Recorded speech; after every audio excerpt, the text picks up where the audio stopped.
Congratulations. Great job. Fantastic. Hello, New York. Give Darnell a big round of applause for that introduction. Thank you so much. Thank you. Everybody, please have a seat. We are so proud of Darnell. We want to thank him for being such a great role model for other students here in New York and around the country. I want to give a shout out to a friend of mine who happens to be your assemblyman, Michael Blake. Where's Michael? He was around here somewhere. There he is. Mike, you got to stand up, Michael. We're still teaching him about politics. When the president introduces you, you got to stand up. Get some TV time. So Mike grew up in tough circumstances as well. He worked hard, went to a good college. He joined my campaign, worked in the White House. Now he's in public office to make sure that other young people like him have every chance in the world. So we couldn't be prouder of him. It's great to see. So I'm getting practice for Malia and Sasha leaving home. I've got all these incredible young people who worked on the White House staff who are now doing all kinds of great things. I want to thank all the members of Congress and elected officials who are in the House. You've got a couple of proud Lehman graduates, Elliot Engel. Where's Elliot? There he is. And Jose Serrano. And we've got some more folks. We've got 3 other folks from the New York delegation. Gregory Meek, the always dapper Charlie Rangel, the outstanding Yvette Clark, and visiting from Florida, Frederica Wilson.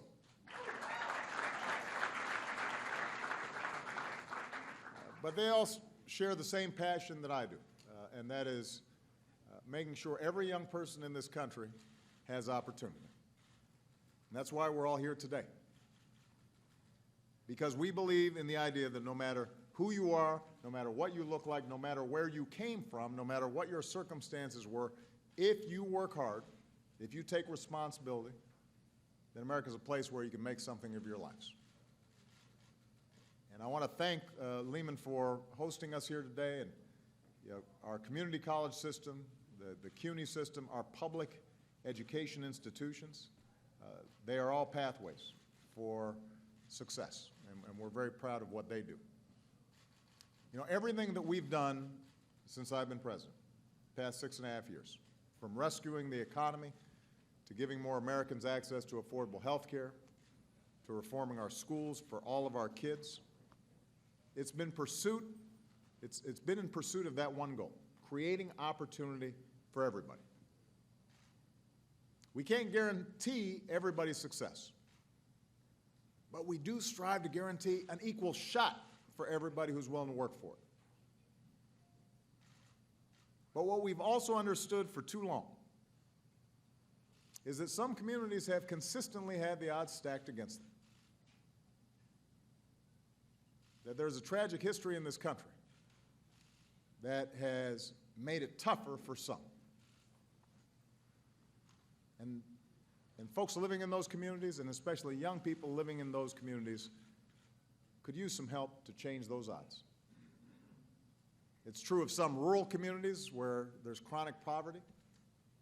It's true of some manufacturing communities that have suffered after factories they depended on closed their doors. It's true for young people of color, especially boys and young men. You all know the numbers. By almost every measure, the life chances of the average young man of color is worse than his peers.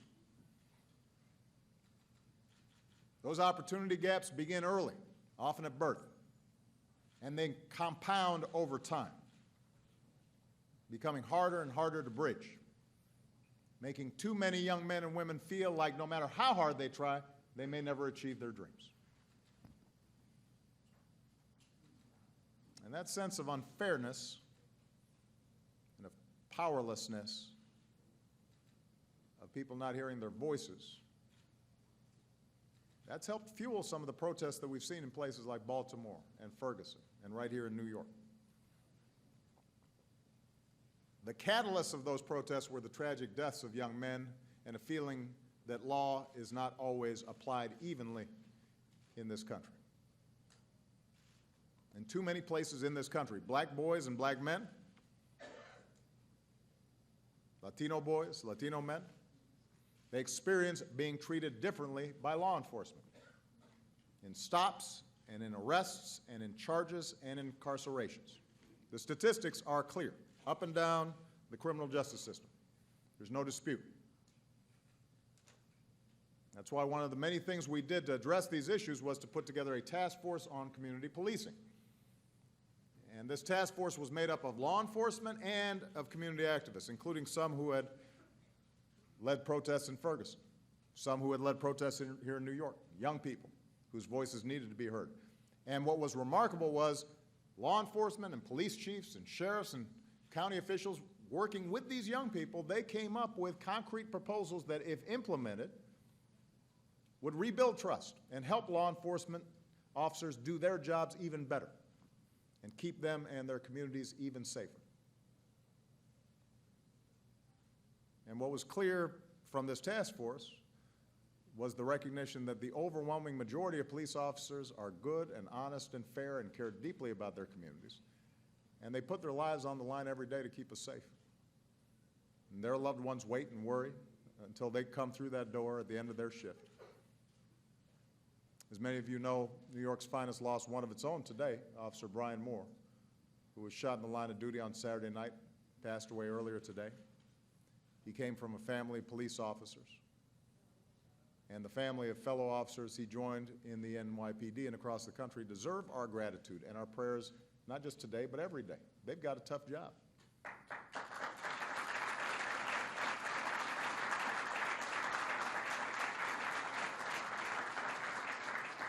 Which is why, in addressing the issues in Baltimore or Ferguson or New York, the point I made was that if we're just looking at policing, we're looking at it too narrowly.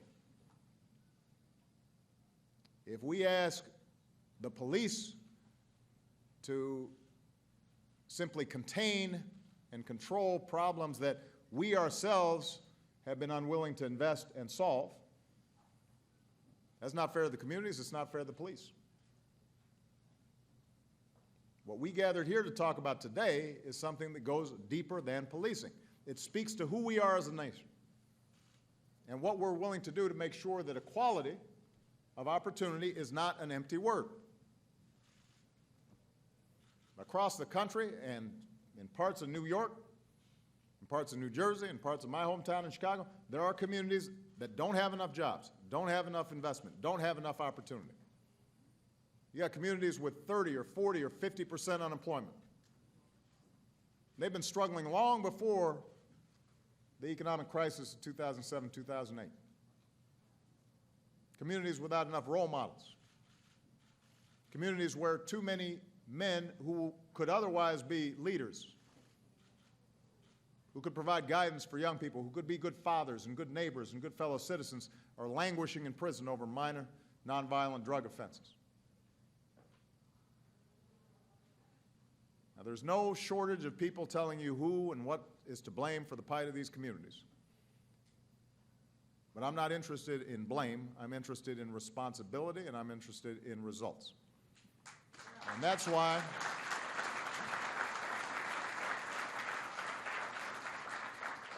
we've partnered with cities to get more kids access to quality early childhood education, no matter who they are or where they're born. That's why we've partnered with cities to create promise zones, to give a booster shot to opportunity. That's why we've invested in ideas from support for new moms to summer jobs for young people to helping more young people afford a college education. And that's why, over a year ago, we launched something we call My Brother's Keeper, an initiative to address those persistent opportunity gaps and ensure that all of our young people, but particularly young men of color, have a chance to go as far as their dreams will take them. It's an idea that we pursued in the wake of Trayvon Martin's death because we wanted it, the message sent from the White House in a sustained way, that his life mattered, that the lives of the young men who are here today matter, that we care about your future, not just sometimes, but all the time. In every community in America, there are young people with incredible drive and talent, and they just don't have the same kinds of chances that somebody like me had. They're just as talented as me, just as smart. They don't get a chance. And because everyone has a part to play in this process, we brought everybody together. We brought business leaders and faith leaders, mayors, philanthropists, educators, entrepreneurs, athletes, musicians, actors, all united around the simple idea of giving all our young people the tools they need to achieve their full potential.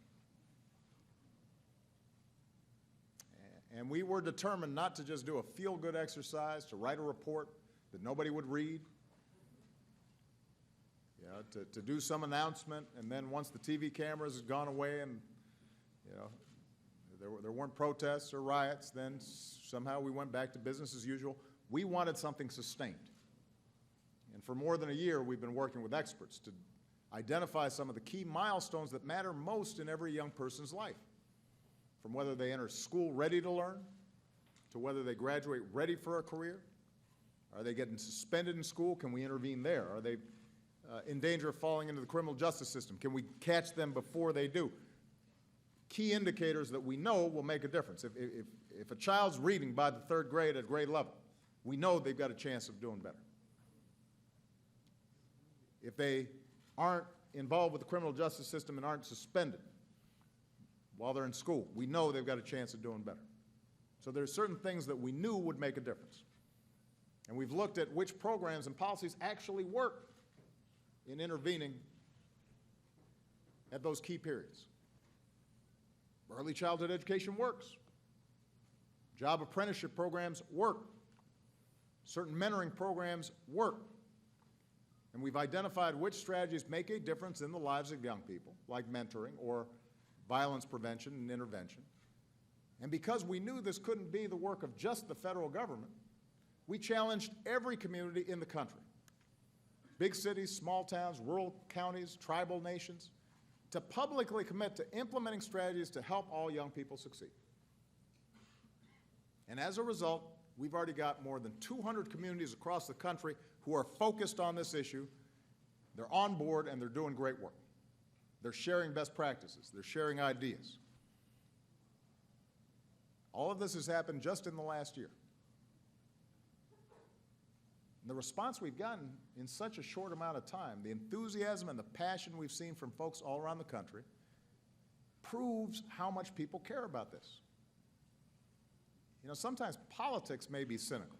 The debate in Washington may be cynical, but when you get in the ground and you talk to folks, folks care about this. They know that how well we do as a nation depends on whether our young people are succeeding. That's our future workforce.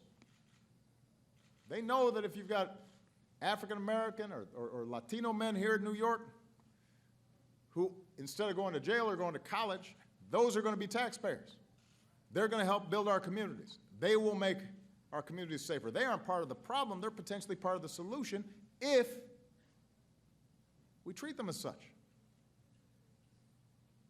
So we've made enormous progress over the last year, but today, after months of great work on the part of a whole lot of people, we're taking another step forward with people from the private sector coming together in a big way.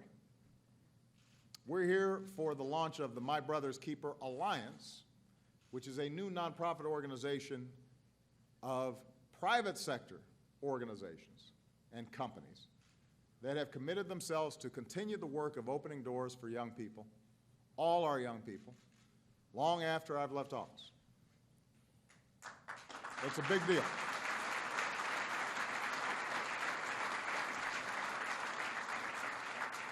I want to thank the former CEO of Deloitte, Joe Echeverria, who's been involved for a long time. He has taken the lead on this alliance. Joe, stand up. You've done an incredible job.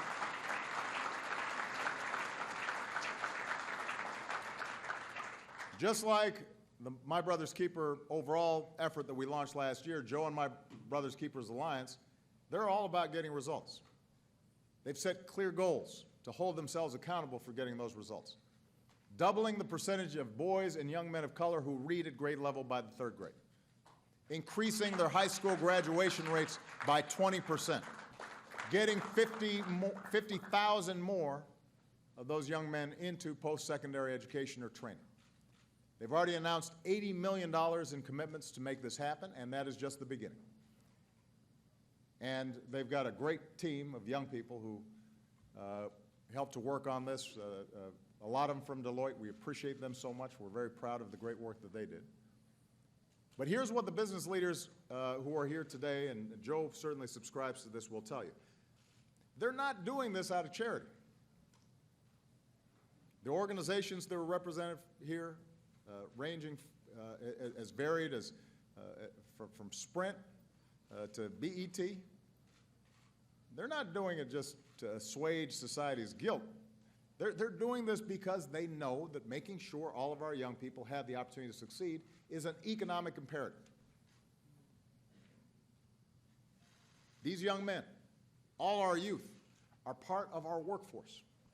If we don't make sure that our young people are safe and healthy and educated and prepared for the jobs of tomorrow, our businesses won't have the workers they need to compete in the 21st century global economy. Our society will lose in terms of productivity and potential. America won't be operating at full capacity, and that hurts all of us. So they know that there's an economic rationale for making this investment. But frankly, there's also about more than just economics. It's about values. It's about who we are as a people. You know, Joe grew up about a mile from here, in the Bronx. And as he and I were sitting there listening to some incredible young men in a roundtable discussion, many of them from this community, their stories were our stories. So for Joe and I, this is personal, because in these young men, we see ourselves. The stakes are clear, and these stakes are high. At the end of the day, what kind of society do we want to have?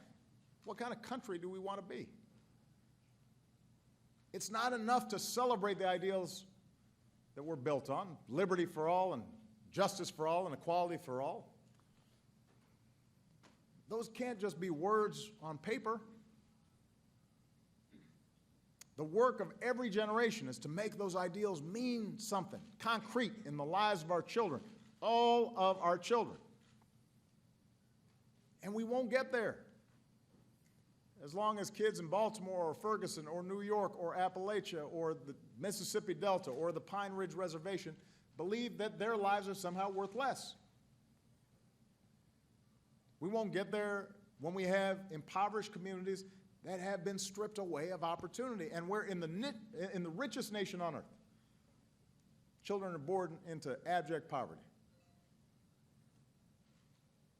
We won't be living up to our ideals when their parents are struggling with substance abuse or in prison or unemployed, and when fathers are absent and schools are substandard and jobs are scarce and drugs are plentiful. We won't get there when there are communities where a young man is less likely to end up in college than jail or dead and feels like his country expects nothing else of him. America's future depends on us caring about this. If we don't, then we will just keep on going through the same cycles of periodic conflict. We ask police to go into communities where there's no hope. Eventually, something happens because of the tensions between societies and these communities, and the police are just on the front lines of that. And people tweet outrage, and the TV cameras come, and they focus more on somebody setting fire to something or turning over a car than the peaceful protests and the thoughtful discussions that are taking place. And then some will argue, well, all these social programs don't make a difference. And we cast blame. And politicians talk about poverty and inequality, and then gut policies that help alleviate poverty or reverse inequality.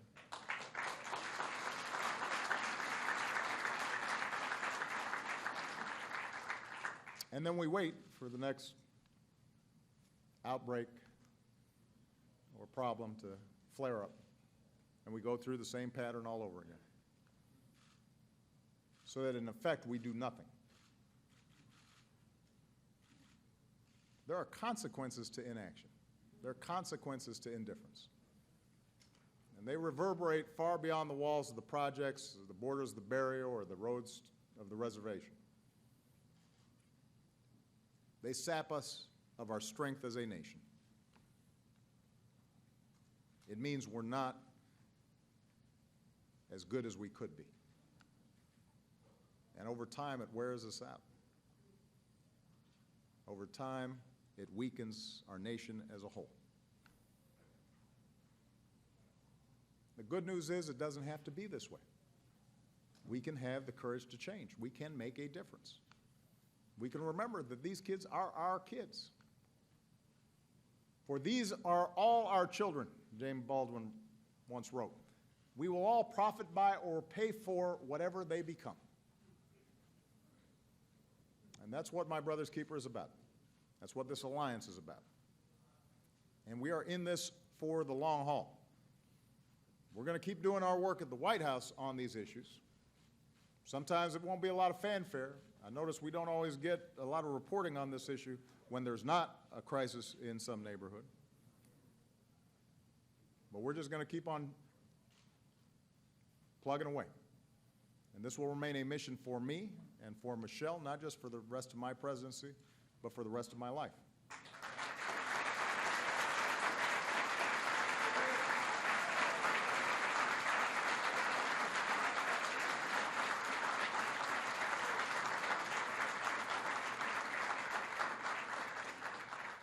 And the reason's simple, like I said before.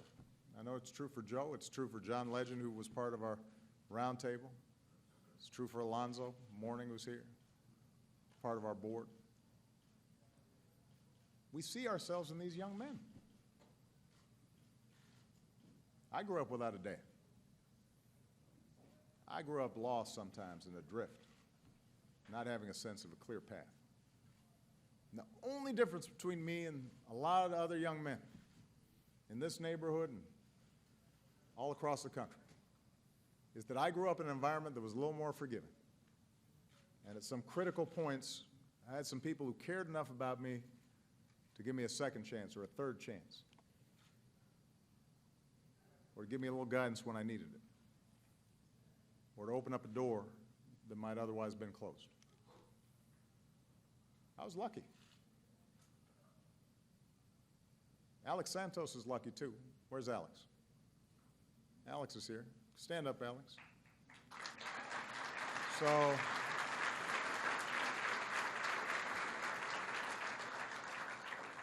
Alex was born in Puerto Rico, grew up in Brooklyn and the Bronx, in some tough neighborhoods.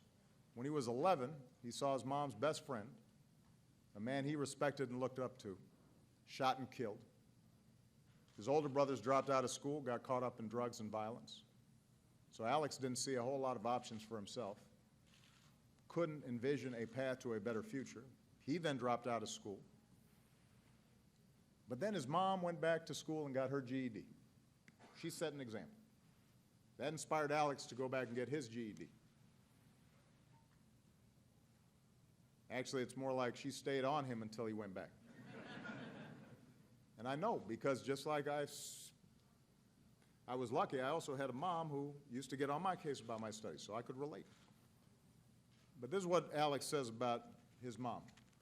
She made me realize that no matter what, there's a second chance in life. So today, Alex is getting his GED. He's developed a passion for sports. His dream is to one day work with kids as a coach and set an example for them. He says he never thought he could go to college. Now he believes he can. All Alex wants to be is a good role model for his younger brothers, Carlos and John, who are bright and hardworking and doing well in school. And he says, they matter so much to my life, and I matter to theirs. So Alex and his brothers and all the young people here, all the young ones who are out there struggling, the simple point to make is you matter. You matter to us. It was interesting during the roundtable, we asked these young men, incredible, gifted young men, like Darnell, asked them, what advice would you give us? And they talked about mentor programs, and they talked about counseling programs and guidance programs in schools. But one young man, Malachi, he just talked about, we should talk about love. Because Malachi and I shared the fact that our dad wasn't around. And that sometimes we wondered why he wasn't around and what had happened. But really that's what this comes down to is, do we love these kids? See, if we feel like because they don't look like us, or they don't talk like us, or they don't live in the same neighborhood as us, that they're different, that they can't learn, or they don't deserve better, or it's okay if their schools are run down, or it's okay if the police are given a mission just to contain them rather than to encourage them, then it's not surprising that we're going to lose a lot of them. But that's not the kind of country I want to live in. That's not what America's about. So my message to Alex and Malachi and Darnell and to all the young men out there and young boys who aren't in this room, haven't yet gotten that helping hand, haven't yet gotten that guidance, I want you to know you matter. You matter to us. You matter to each other. There's nothing, not a single thing that's more important to the future of America than whether or not you and young people all across this country can achieve their dreams. And we are one people, and we need each other. And we should love every single one of our kids, and then we should show that love. Not just give lip service to it. Not just talk about it in church and then ignore it. Not just have a seminar about it and not deliver. It's hard. We've got an accumulation of not just decades, but in some cases centuries of trauma that we're having to overcome. But if Alex is able to overcome what he's been through, then we as a society should be able to overcome what we've been through. If Alex can put the past behind him and look towards the future, we should be able to do the same. I'm going to keep on fighting, and everybody here is going to keep on fighting to make sure that all of our kids have the opportunity to make of their lives what they will. Today is just the beginning. We're going to keep at this for you, the young people of America, for your generation and for all generations to come. So thank you. God bless you. God bless all of us. God bless America.